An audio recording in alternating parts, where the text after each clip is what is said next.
Hello. അപ്പോൾ ഇന്ന് രാവിലെ എന്താ ബ്രേക്ക്ഫാസ്റ്റ് നോക്കിയാലോ?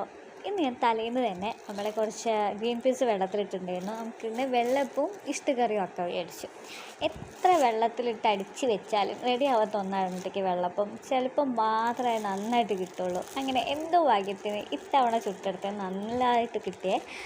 പിന്നെ നമുക്ക് കറി ഉണ്ടാക്കാം. ഗ്രീൻ പീസിൻ്റെ കറി ചിക്കൻ മസാല ഇട്ട് ഉണ്ടാക്കുന്ന ഒരു ഇഷ്ടുകറി കേട്ടോ. വെറൈറ്റി ആവാല്ലേ. ഈ മണ്ഡല മാസം ആകുമ്പോൾ എന്തായാലും ചിക്കൻ മസാല വിട്ടൊരു കളിയില്ല. ഇനി ഉള്ളി വാട്ടണയിലായാലും എന്തെങ്കിലും കൊണ്ടുപോയി ചിക്കൻ മസാല ഇടും. അപ്പോൾ നമുക്ക് കറിയിലേക്ക് ഇടാം. അങ്ങനെ ഒരു തക്കാളി, ഉള്ളിയും പച്ചമുളകും മുറിച്ചിട്ട് അതിലേക്ക് കുറച്ച് മഞ്ഞൾപ്പൊടിയും കുറച്ച് മുളക് പൊടിയും അതിലേക്ക് ഇത്തിരി ചിക്കൻ മസാല ഇട്ടിട്ട് അതങ്ങ് വേവിച്ചെടുത്തു. പിന്നെ തേങ്ങ അരച്ചിട്ട് അതിൽ കുറച്ച് കുരുമുളകും പൊടി ഇട്ടപ്പോൾ നമ്മളെ കറി ഇവിടെ റെഡി. അപ്പോൾ നമുക്ക് പോയി ബ്രേക്ക്ഫാസ്റ്റ് കഴിച്ചാലോ? ഹലോ.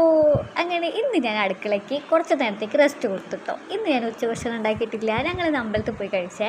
അത് കഴിഞ്ഞ് റിച്ചുവിൻ്റെ സ്കൂളിൽ പോയിട്ട് പ്രോഗ്രസ് ഒപ്പിടാനൊക്കെ ഉണ്ടായിരുന്നു. റിച്ചൂസിനെ കണ്ടില്ല. റിച്ചൂസ് കരാട്ടയ്ക്ക് പോയതുകൊണ്ട് കണ്ടില്ല. തട്ടിമുട്ടി പാസ്സായിട്ടുണ്ട് എന്തായാലും. അത് കഴിഞ്ഞ് ഞങ്ങൾ വീട്ടിലെത്തി. ഒരു ഉറക്കമൊക്കെ കഴിഞ്ഞപ്പോൾ ഏട്ടൻ പറഞ്ഞു, ദേ നമുക്ക് വളയനാട് പോയല്ലോ. അങ്ങനെ അമ്മയും ഞാനും ഏട്ടനും റിച്ചും കൂടെ ലച്ചുമോളും ഉണ്ടായിരുന്നു കേട്ടോ. ഇത് നമ്മൾ പുതിയ ഫറൂഖ് പാലത്തിന് മുകളിൽ കൂടി ആയിട്ട് പോകണം. ഇതേ നമ്മൾ സെറ്റപ്പ് അടിപൊളിയാക്കിയിട്ടുണ്ട്. PWയുടെ ഗസ്റ്റ് ഹൗസും അവിടെ കുറേ പാർക്കൊക്കെ ആയിട്ട്. തേലുലും ആൾ പുറത്തുനിന്നേ കണ്ടിട്ടുള്ളൂ കേട്ടോ. ഞാൻ ഉള്ളിൽ കയറിയിട്ടില്ല. ഇനി അവിടേക്ക് പോകണം. അത് കഴിഞ്ഞ് അമ്പലത്തിലൊക്കെ എത്തി. ഞങ്ങൾ തൊഴുതു.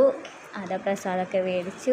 അങ്ങനെ ഇതിൽ ഓരോ കല്ലുമ്മലും പേര് എഴുതിയപ്പോൾ ഇത് ആര് കൊടുത്തതാന്നൊക്കെ പറഞ്ഞു. അപ്പം റിച്ചു ചോദിക്കുകയാണ്, നമ്മളൊന്നും കൊടുത്തില്ല അമ്മേന്ന്. അതൊക്കെ പോയി ഞാൻ അവൻ്റെ ഡൗട്ടടിയൊക്കെ കഴിഞ്ഞ് ഞങ്ങളിതേ തിരിച്ച് പുതിയ പാലത്തുമുക്കൂടെ പോയി ഞങ്ങൾ പഴയ പാലത്തുമുക്കൂടെ ലൈറ്റ് അടിച്ച് തിരിച്ച് വന്നു. ഇനി ഞാൻ പോയി ചപ്പാത്തി ഉണ്ടാക്കട്ടോ.